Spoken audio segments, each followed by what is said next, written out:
할렐루야. 찬양으로 하나님께 영광 돌린 IMC 워십 찬양팀과 임마누엘 중창단, 그리고 정보문서 선교부 다니엘의 여섯 친구들의 찬양이 하나님께 큰 기쁨이 된 줄 믿습니다. 혹시 오해하실까봐 말씀드리는데, 다니엘의 여섯 친구들이라는 명칭은 절대로 제가 지은 것이 아닙니다. 그리고 그 중에 저희 친구는 단 한 명도 없습니다. 그러나 친구하고 싶을 만큼 정말 훌륭한 믿음의 동역자분들이십니다. 우리 앞뒤 좌우에 계신 분과 이렇게 인사하시겠습니다. 하나님께서 이 예배 가운데 함께 하십니다. 하나님께서 이 예배 가운데 함께 하십니다. 아멘. 오늘은 정보문서 선교부 헌신 예배로 드리고 있습니다. 정보문서 선교부는 우리 현황 보고 때도 잠시 보고를 드렸지만, 정보와 문서라는 다양한 매체를 통해서 복음을 전하는 사명을 감당하고 있습니다. 사명은 헌신 없이는 해낼 수 없는 일입니다. 그래서 내가 감당하고 있는 것이 사명이라고 생각하면 헌신의 마음을 붙드는 것이 얼마나 중요한지를 깊이 생각하게 되지만, 그냥 하는 거지, 무슨 거창하게 사명이라는 말까지, 이런 생각을 해버리게 되면 헌신이라는 말 자체가 이질감 있게 느껴지게 됩니다. 그리고 그 사명은 분명히 흔들리게 될 것입니다. 여러분들이 잘 아시는 미 항공 우주국인 나사에 내려오는 유명한 일화가 있습니다.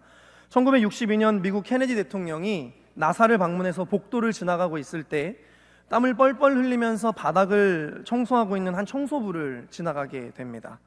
그때 대통령이 그 청소부에게 참 수고가 많으십니다 라고 이야기를 했다고 합니다. 그때 그 청소부가 이렇게 대답을 했다고 합니다. 대통령님, 저는 그냥 바닥을 닦고 있는 게 아닙니다. 저는 지금 인간을 달에 보내는 일을 돕고 있는 것입니다.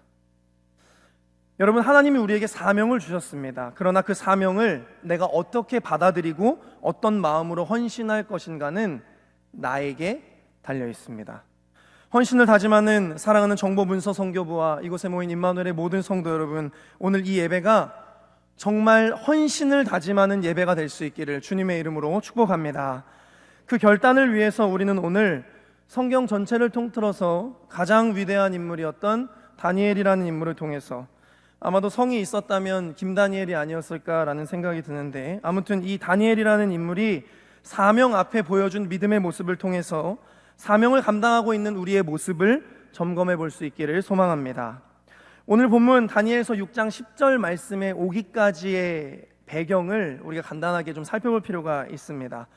BC 605년 고대 근동의 패권이 아수르와 애굽에서 바벨론으로 완전히 넘어가게 되는 전쟁이 일어나게 되는데, 그것이 바로 갈그미스 전쟁이었습니다. 이 전쟁에서 승리한 바벨론의 느부갓네살 왕은 유다를 침공하고 예루살렘에 있는 귀족들과 그리고 엘리트 청년들을 인질로 잡아가게 되는데, 이때 그 유명한 다니엘과 여섯 친구가 아니라 다니엘과 세 친구가 바벨론으로 끌려가게 됩니다. 당시 바벨론은 전략적으로 엘리트 이주 정책이라는 것을 펼쳤습니다. 이것은 당시에 포로로 잡아온 이들을 강압적이고 폭력적으로 대하는 것이 아니라 이들에게 왕의 진미를 먹게 하고 최고의 학문을 가르치고 또 바벨론식 이름에 세련된 이름을 붙여주면서 자연스럽게 바벨론의 체제에 순응하게 만들어서 바벨론을 위해서 일할 관료를 키워내는 정책이었습니다. 이때 여러분들이 잘 아시는 다니엘과 세 친구의 다니엘은 뜻을 정하여 왕의 음식과 포도주로 자기를 더럽히지 아니하리라 라고 하면서 채식을 먹었던 그 사건이 등장을 하게 됩니다. 이후에 시간이 지나서 느부갓네살 왕이 꿈을 꾸게 되었는데 영 마음이 찝찝했습니다. 그래서 꿈을 해석하는 술사들을 불러놓고 이 꿈을 제대로 해석하지 못하면 성경에 이렇게 기록되어 있습니다. 너희 몸을 쪼갤 것이며 너희의 집을 거름더미로 만들겠다라고 엄포를 놓는 사건이 있었는데, 이때 다니엘이 하나님의 지혜를 통해서 그 꿈을 완벽하게 해석해내고, 이 일로 인해서 다니엘은 젊은 나이에 바벨론의 총리의 자리에 오르게 되었습니다. 그렇게 또다시 세월이 흘러서 바벨론 제국의 시대가 저물게 되고 메대와 바사, 즉 페르시아 제국의 시대가 시작이 되는데, 그 이야기가 오늘 본문으로부터 시작이 됩니다. 보통 정권이 바뀌게 되면 관료들이 숙청되거나 아니면 물갈이 되는 것이 이때 당시부터 당연하게 여겨졌는데, 당시 새로운 왕으로 자리에 오르게 된 다리오 왕이 총리 3명을 세워서 이 나라를 다스리게 하는데, 그 중에 유일하게 이 다니엘만 계속해서 총리직을 유지하도록 해 주었습니다. 그리고 다니엘서 6장 3절 말씀을 보면, 다니엘은 마음이 민첩하여 총리들과 고관들 위에 뛰어남으로 왕이 그를 세워 전국을 다스리게 하고자 한지라. 아멘. 그러니까 다리오 왕은 다니엘이 총리직을 감당하는 걸 보니까 3명 중에서 3명을 세웠는데, 이 3명 중에서 단연 다니엘이 탁월하다는 것을 느끼게 되고, 그래서 다니엘을 국가 최고의 통치자로 세우고자 했다라는 것입니다. 이 일을 다른 총리들과 고관들이 박수를 쳐주면 얼마나 좋겠습니까? 그러나 이때부터 이들은 다니엘을 끌어내릴 명분이 무엇이 있는지를 찾기 시작했습니다. 그러나 본문 4절은 이렇게 기록하고 있습니다. 다니엘에게서 아무 허물도 찾지 못하였으니 이는 그가 충성되어 아무 그릇됨도 없고 아무 허물도 없었음이었더라. 아멘. 그리고 5절 말씀에 그들이 이르되 이 다니엘은 그 하나님의 율법에서 근거를 찾지 못하면 그를 고발할 수 없으리라 라고 생각을 하게 됩니다. 그래서 결국 이들이 생각해낸 방법은 다니엘의 믿음을 흔드는 일이었는데, 이들이 얼마나 똑똑한지 어느 날 다리오 왕을 찾아가서 이렇게 이야기를 합니다. 왕이시여, 당신이 곧 이 나라의 신 아니겠습니까? 지금부터 30일간 왕이 아닌 다른 신이나 사람에게 무언가를 구하는 자가 있으면 그들을 모조리 사자굴에 던져버려서 당신의 왕권을 강화해보는 것이 어떻겠습니까? 이 금령에 왕의 도장을 찍어서 고칠 수 없는 메대와 바사의 법으로 정하십시오라고 유혹을 하게 됩니다.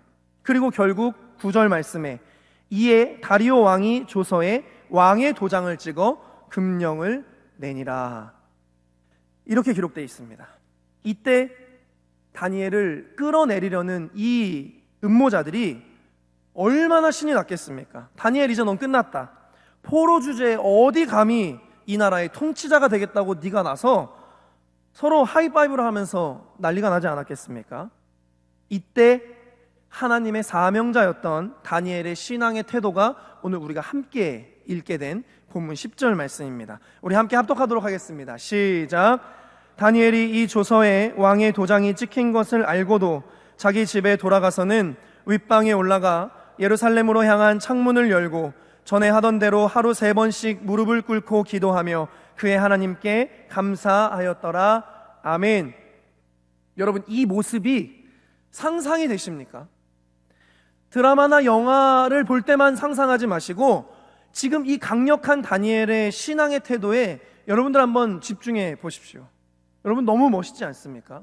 오늘 우리는 이 말씀을 통해서 사명을 감당하는 자의 신앙의 태도를 함께 배워보고자 합니다. 첫 번째, 사명은 알고도 감당하는 것입니다. 다니엘이 이 조서에 왕의 도장이 찍힌 것을 알고도, 다니엘이 길을 가다가 대문짝만하게 붙어있는 왕의 조서를 보게 되었습니다. 못 본 것이 아니었습니다. 분명히 보았습니다. 그리고 그 내용을 분명하게 알게 됩니다. 여기에서 이 알았다, 알고도의 말은 아람어 예다로 기록이 되어 있는데, 이것은 히브리어 야다와 같은 의미로 기본적으로는 알다라는 의미를 가지고 있습니다. 그런데 이 야다는 단순히 나 저거 알아, 나 저 사람 알아, 정보로 아는 것을 이야기하는 것이 아니라, 오늘 이 다니엘의 말씀에 대입해서 보면 지금 이 조서가 어떤 의도로 쓰여진 건지, 이 조서가 자신에게 어떤 의미인지를 다니엘이 정확히 인지하고 파악했다라고 하는 깊은 알의 의미를 이야기하고 있습니다. 그러나 본문에 보면 다니엘은 알고도 창문을 열고 전에 하던 대로 하루 3번씩 무릎을 꿇고 기도하며 그의 하나님께 감사하였더라 라고 기록하고 있습니다. 다니엘은 이 조서에 다분히 자신의 목숨을 해할 의도가 있다는 것을 알고 있었습니다. 즉, 자신이 이렇게 행동을 하게 되면 잘못될 수도 있지만 그렇지 않을 수도 있다가 아니라 자신이 사자굴에 던져질 것을 확정적으로 알고 있었습니다. 그러나 심지어 다니엘은 창문을 열고 기도하였다라고 성경은 기록하고 있습니다. 여러분, 창문을 왜 열었습니까? 오히려 자신의 기도 소리를 들으라는 것입니다. 나를 흔드는 이 상황에 굴복할 생각이 없다라고 대놓고 선언을 하고 있는 것입니다.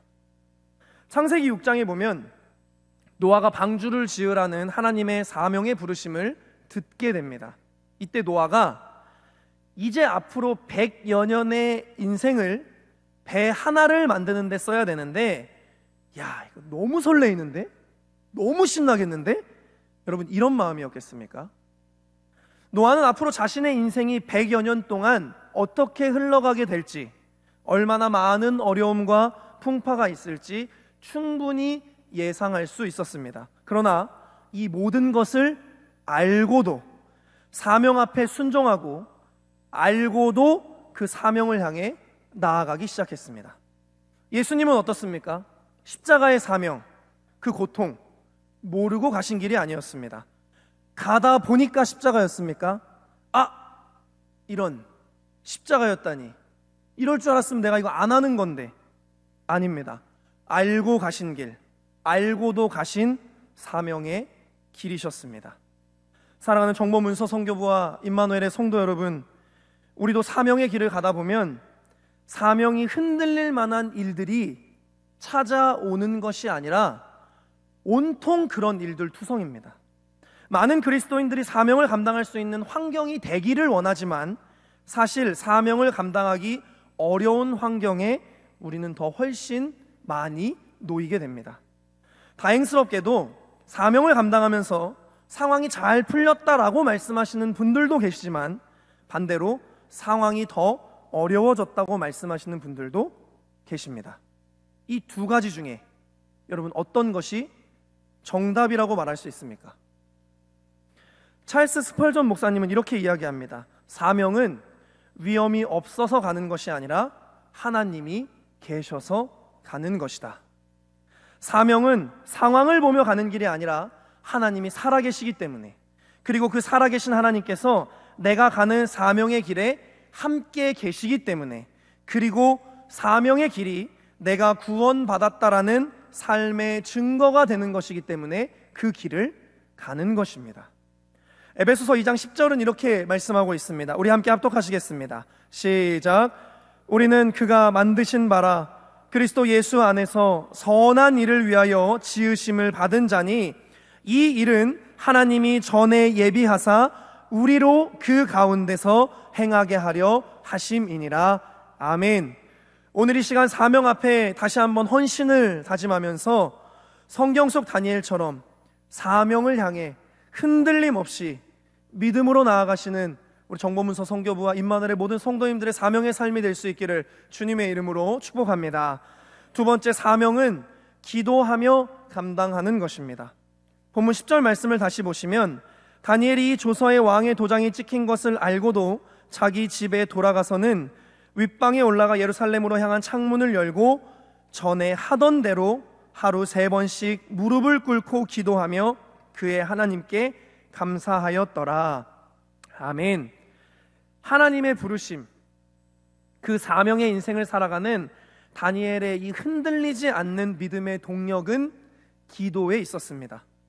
성경은 다니엘이 지금 고난의 상황이 찾아왔기 때문에 기도하고 있다라고 말씀하고 있지 않습니다. 전에 하던 대로 다니엘이 하루에 3번 예루살렘을 향해서 하나님께 드리는 이 기도는 그가 이방 땅에 포로로 잡혀와서 자신의 성공을 시기하며 자신을 무너뜨리려는 사람들과 상황들 속에서도 변함없이 하나님의 부르심의 사명을 향해 흔들림 없이 나아가게 하는 장치와 같은 것이 바로 기도였습니다. 여러분들은 아마 대부분 비행기를 한 번쯤은 다 타보셨을 것 같은데, 이 비행기는 출발지에서 이륙한 순간으로부터 목적지에 도달하는 순간까지 한순간도 완벽하게 직진을 하지는 못한다라고 합니다. 여러분, 왜 그렇습니까? 바람 때문입니다. 수천억을 들여서 만든 비행기가 보이지 않는 바람 때문에 수시로 흔들리게 됩니다.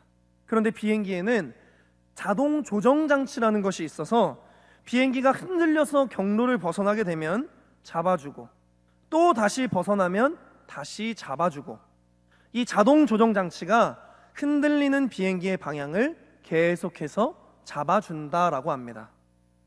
이처럼 기도라는 것은 우리가 사명이라는 목적지를 향해 나아갈 때 바람이 불어 흔들리게 되는 우리를 잡아주는 자동 조정 장치와 같은 것이 바로 기도입니다.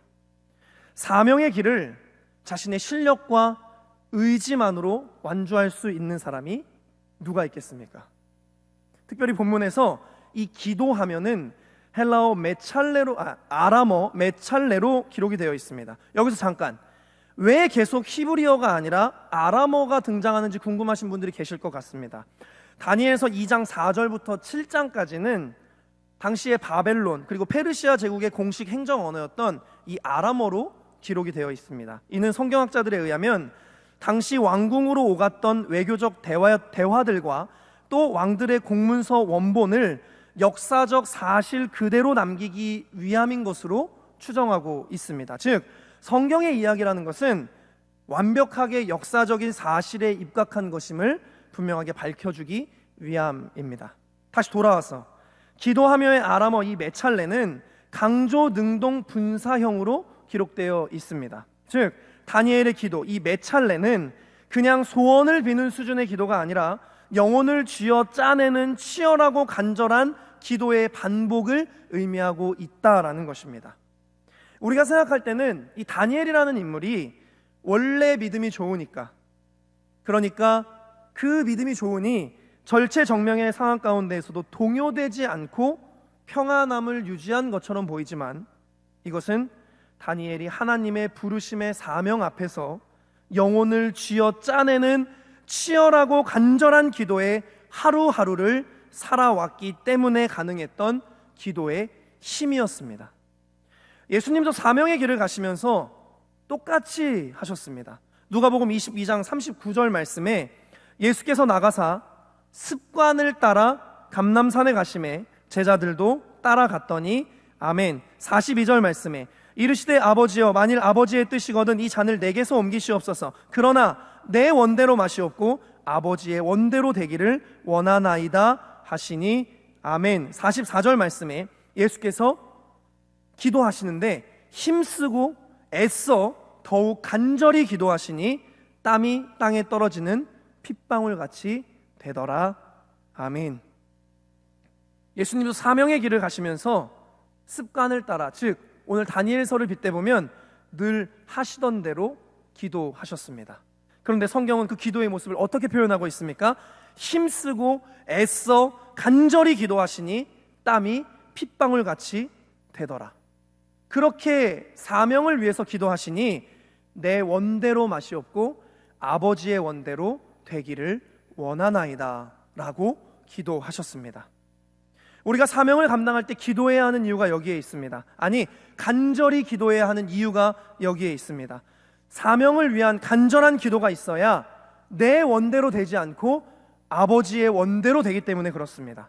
사명이라는 것은 아버지의 원대로, 아버지의 뜻대로, 그 뜻대로 이루어져야 하는 것이기 때문에 내 것이 섞이지 않도록 오직 아버지의 뜻대로 되기 위해서 우리는 다니엘처럼 그리고 예수님처럼 항상 기도하며 사명을 감당해야 합니다. 사랑하는 정보문서 선교부와 임마누엘의 성도 여러분, 사실 사명을 감당하며 기도하지 않는 일들이 우리에게 얼마나 많이 있습니까? 해야 할 일을 하기는 하는데 그 안에 기도가 없는 경우가 얼마나 많이 있습니까?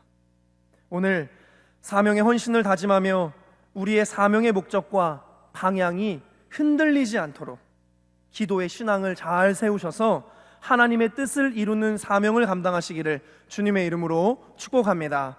마지막 세 번째는 사명은 감사함으로 감당하는 것입니다. 다니엘이 이 조서에 왕의 도장이 찍힌 것을 알고도 자기 집에 돌아가서는 윗방에 올라가 예루살렘으로 향한 창문을 열고 전에 하던 대로 하루 3번씩 무릎을 꿇고 기도하며 그의 하나님께 감사하였더라. 아멘. 여러분, 저는 두 눈을 의심했습니다. 감사라니. 여러분, 이거 기록이 뭔가 잘못된 건 아닙니까? 어떤 오타가 있는 건 아닙니까? 다니엘이 지금 창문을 열고 기도를 시작했습니다. 그 기도 소리가 창문 밖으로 흘러나가기 시작했습니다. 그리고 이 기도 소리만을 기다리는 고발하려는 음모론자들이 있습니다. 그래서 조서에 따르면 다니엘의 이 기도 소리는 곧 사자굴의 문을 여는 죽음의 기도 소리였습니다. 그런데 다니엘의 기도가 하나님, 지금 제가 죽게 생겼습니다. 하나님, 저 진짜 포로로 끌려와서 지금까지 정말 최선을 다해서 살았습니다. 제가 믿음으로 살려고 얼마나 노력했는지 하나님 아시지 않습니까? 하나님, 이거 아니죠? 사자굴 이거 아니죠? 억울함을 호소하거나 원수들을 저주하거나 이런 기도가 아니었습니다. 물론 다니엘이 어떤 기도를 드렸는지는 성경에 기록되어 있지 않습니다. 그러나 분명하게 기록되어 있는 것이 있습니다. 그의 하나님께 감사하였더라. 아멘. 상황이 바뀐 것이 아닙니다. 하나님께 어떤 응답을 받은 것이 아닙니다. 조서는 그대로 있고 음모론자들도 그대로 있습니다. 그러나 성경은 기록합니다. 다니엘이 그의 하나님께 감사하였더라. 아멘. 여기에서 감사를 뜻하는 아람어 모대는 와, 나 이거 못해, 나 사명 감당 못해, 이런 말이 아니라 인정하다, 고백하다, 찬양하다 라는 의미가 있습니다. 사명을 감당하다 보면 좋은 일이 생길 때가 있습니다. 간증이 생길 때가 있습니다. 그래서 하나님을 찬양하고 인정하고 감사할 때가 우리들에게 있습니다. 그런데 지금 다니엘의 상황은 그런 상황이 아닙니다. 자신이 전혀 손을 쓸 수 없는 죽음과 절망의 상황을 직면하게 되었습니다. 그러나 그 상황 속에서도 나의 하나님을 인정하고 찬양하였다, 감사하였다 라고 성경은 기록하고 있습니다. 고난이라고 하는 이 상황이 다니엘의 하나님을 부정하게 만들지 않습니다. 절망이라고 하는 상황이 다니엘의 하나님의 뜻을 의심하게 만들지 않습니다. 다니엘에게 하나님은 언제나 나의 하나님이셨고 언제나 찬양받기에 합당하신 분이시기에 다니엘의 사명은, 그의 믿음은 흔들리지 않고 오늘도 어떤 상황에도 그의 하나님께 감사의 고백을 올려드립니다. 다윗이 사울의 시기를 받게 됩니다. 그래서 쫓기는 신세가 되어서 목숨을 부지하기 위해서 동굴에 숨었습니다. 다윗의 죽음이 멀리 있지 않습니다. 지금 당장이라도 벌어질 일처럼 느껴집니다. 그때 다윗이 이렇게 고백합니다. 시편 57편 7절 우리 함께 합독하시겠습니다. 시작. 하나님이여, 내 마음이 확정되었고 내 마음이 확정되었사오니 내가 노래하고 내가 찬송하리이다. 아멘. 절망의 상황에 있는 다윗이 아예 자신의 믿음의 태도를 결정해버립니다. 확정해버립니다. 하나님, 내 마음을 확정합니다. 나는 하나님을 노래하고 찬양합니다. 사랑하는 정보문서 성교부와 임마누엘의 성도 여러분, 사명을 감당할 수 있기에 감사하다는 고백과 사명을 감당해서 힘들어 죽겠다라는 고백 중에 여러분의 고백은 어디로 가 있으십니까? 저는 목회자이지만 사명을 감당하면서 종종 이 감사를 잃어버리게 되는 순간들이 있는데, 그때 제가 얼마나 형편없고 모자란 생각과 감정을 채우면서 살아가고 있는지 잘 알게 됩니다. 온통 불만거리이고 막 짜증이 솟구치는 저의 모습을 보게 됩니다.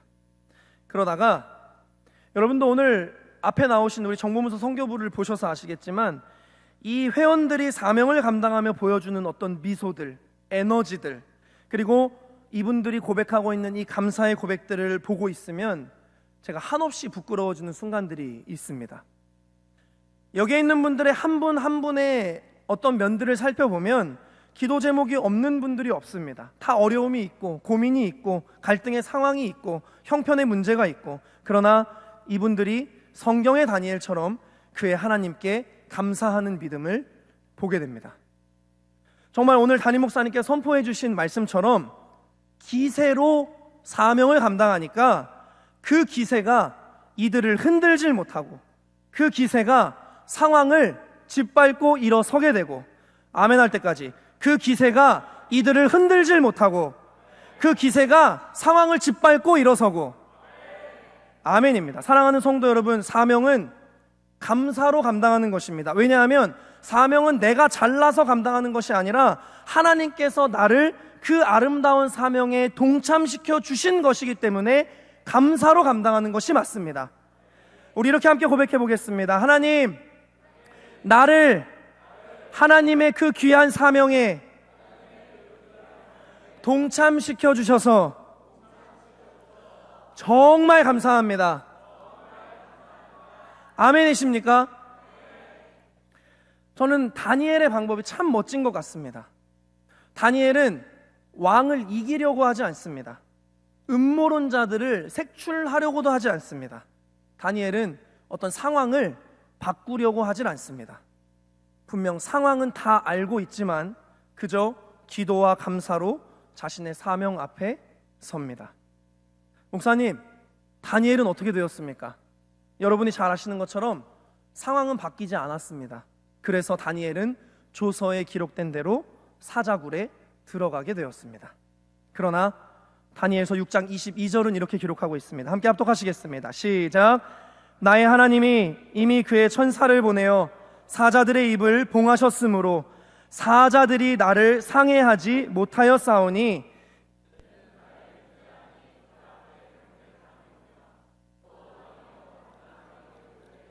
아니하였나이다 하니라. 아멘. 사자들이 다니엘을 상하게 하지 못하였습니다. 죽음이 다니엘을 상하게 하지 못하였습니다. 절망이, 그 어떠한 상황이 다니엘을 상하게 하지 못하였습니다. 이곳에 모이신 부르심의 사명으로 살아가고 계신 모든 성도 여러분, 여러분들의 앞으로의 사명의 길도 결코 편안하지 않을지도 모르겠습니다. 그러나 그것을 다 알고도 기도와 감사로 승리하셔서 하나님이 여러분들에게 믿고 맡기실 만한 사명자들이 되시기를 주님의 이름으로 축복합니다. 이 시간 다 같이 찬양하고 기도하겠습니다. 여러분, 사명을 감당하다 보면 상황이 나를 가만두질 않습니다. 전혀 예상하지 못했던 수많은 상황들이 밀려오고 또 밀려옵니다. 그때 우리의 사명이 흔들리고 또 우리의 헌신의 마음이 요동치고 흔들릴 때가 있습니다. 그러나 오늘 우리는 사명자의 믿음의 태도를 배웠습니다. 흔들리지 않는 사명자가 되는 믿음의 태도. 사명은 알고도 감당하는 것이다. 사명은 기도함으로 감당하는 것이다. 사명은 감사함으로 감당하는 것이다. 이 믿음의 태도가 우리를 다니엘처럼 흔들리지 않게 한다는 것을 여러분 꼭 기억하시고, 어떠한 상황에도 흔들리지 않는 사명자의 자세로, 사명자의 기세로 맡겨진 귀한 사명을 잘 감당하시기를 주님의 이름으로 축복합니다.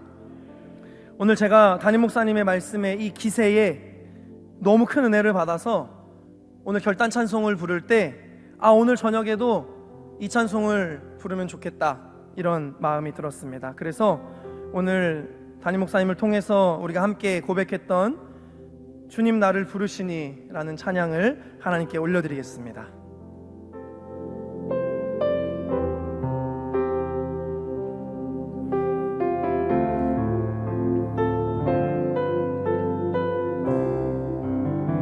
주님 나를 부르시니,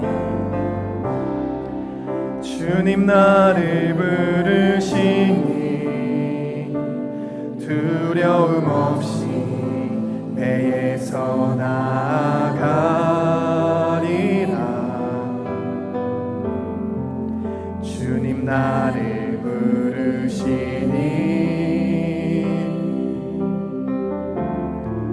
주님 내게 오라시니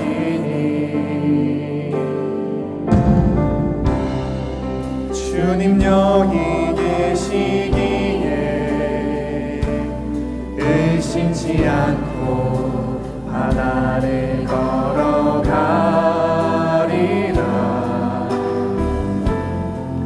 주님 보고 계시기에 주님 여기 계시기에 주님 여기 계십니다. 주님 여기 계시기에 이 깊은 바다가 반석이 되고 주님 여기 계시기에 반석 위를 내가 걸어가리라.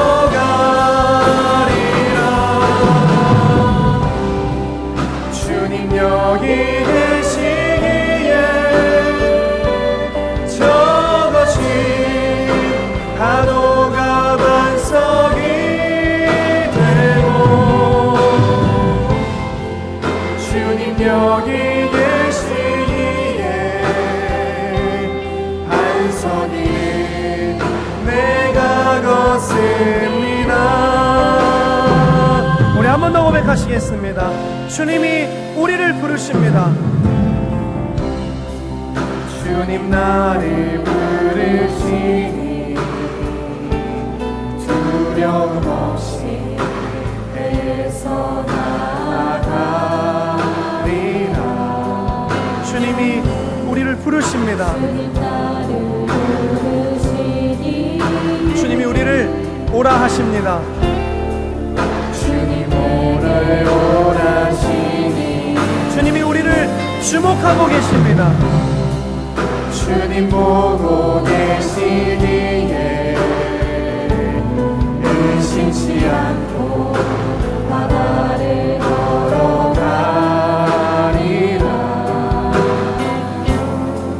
주님 보고 계시기에 주님이 여기 계시기 때문에 주님 여기 계시기에 우리 다 같이 두 손을 높이 들고 찬양하겠습니다.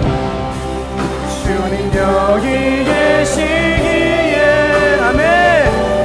이 깊은 파도가 반석이 주님이 여기에 계십니다. 주님 여기 계시기에 반석이 내가 걸어가리라. 주님 여기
시간 다 같이 통성으로 기도하시겠습니다. 여러분, 앞으로도 사명의 부르심을 받은 우리를 흔들어 내고야마는 수많은 상황들이 파도처럼 우리의 인생을 밀고 들어올 것입니다.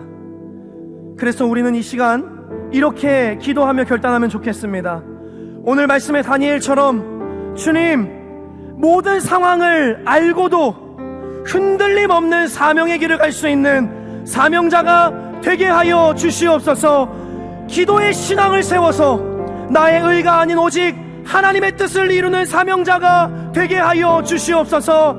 불평과 원망으로 감당하는 사명이 아닌 내 마음을 확정하여 감사함으로 감당하는 사명자가 되게 하여 주시옵소서. 이 시간 다 같이 두 손 높이 들고 주여 삼창하시고 동성으로 기도하시겠습니다. 주여, 주여, 주여. 하나님 감사합니다. 오늘 하나님 앞에 헌신을 다짐하며 우리를 하나님의 거룩하신 사명에 동참시켜주신 하나님의 은혜를 찬양합니다. 하나님, 앞으로도 우리들의 인생 가운데에는 이 사명을 감당하며 수많은 유혹들과 수많은 고난과 수많은 어려움이 찾아오겠지만 주님, 우리는 이 모든 상황을 알고도 오늘의 말씀처럼 흔들림 없이 우리들에게 맡겨진 사명의 길을 감당할 수 있는 사명자들이 되게 하여 주시옵소서. 우리들의 기도의 신앙을 세워내게 하시고 그리하여 오직 하나님의 뜻을 이루는 사명자로 살아갈 수 있도록 인도하여 주시옵소서. 불평과 원망과 힘겨움으로 감당하는 사명이 아니라 우리의 마음을 확정하여서 하나님 앞에 오직 감사함으로 그 믿음의 고백을 올려드리는 그 믿음으로 하나님이 맡겨주신 그 사명을 감당하는 우리 만일의 모든 믿음의 사명자들이 될 수 있도록 주님 인도하여 주시옵소서. 하나님 감사합니다. 소망 없는 인생들 가운데 예수의 이름으로 우리를 구원하여 주시고 예배자의 삶을 살아갈 수 있는 이 놀라운 은혜를 베풀어 주심을 감사드립니다. 특별히 우리를 하나님의 뜻을 이루는 거룩한 사명의 자리로 불러주셔서 하나님 나라를 위한 일에 자격으로가 아닌 은혜와 사랑으로 동참시켜 주심을 진심으로 감사드립니다. 그러나 인생에 다가오는 수많은 상황들과 마주하며 사명이 흔들리고 헌신의 마음이 흔들려 이 사명이 짐처럼 느껴지는 순간들이 있었습니다. 기쁨이 아닌 일로 느껴지고 은혜가 아닌 노동으로 느껴지는 순간들도 있었습니다. 불평을 늘어놓고 하나님의 뜻을 의심하기도 하는 순간들이 우리들에게 있었습니다. 그러나 오늘 성경 속 다니엘이 보여준 믿음의 모습을 기억하며 상황을 뛰어넘는 믿음의 기세로 알고도 감당하는 사명, 기도함으로 감당하는 사명, 감사함으로 감당하는 사명의 태도, 하나님이 믿고 맡기실 만한 흔들리지 않는 충성된 사명자들로 주님 우리가 설 수 있도록 인도하여 주시옵소서. 정보문서 선교부의 사명의 주인이 되시는 하나님, 보이지 않는 곳에서 헌신하며 정보와 문서라는 다양한 매체를 통해 복음의 능력을 흘려보내는 정보문서 선교부의 헌신이 그리스도의 편지요 그리스도의 향기가 되어 수많은 영혼들에게 구원의 통로가 되게 하여 주시옵소서. 이번 한 주는 낙심 앞에서 기세가 꺾이지 않겠습니다라는 결단을 실천합니다. 주님이 여기 계시기에 어떤 상황에도 믿음의 기세로 승리하는 한 주를 살아가게 하여 주시옵소서. 이 모든 말씀 우리를 하나님의 거룩한 사명에 동참시켜 주시고 그 모든 사명을 능히 승리하게 하시는 우리 주 예수 그리스도의 이름으로 기도드리옵나이다. 아멘.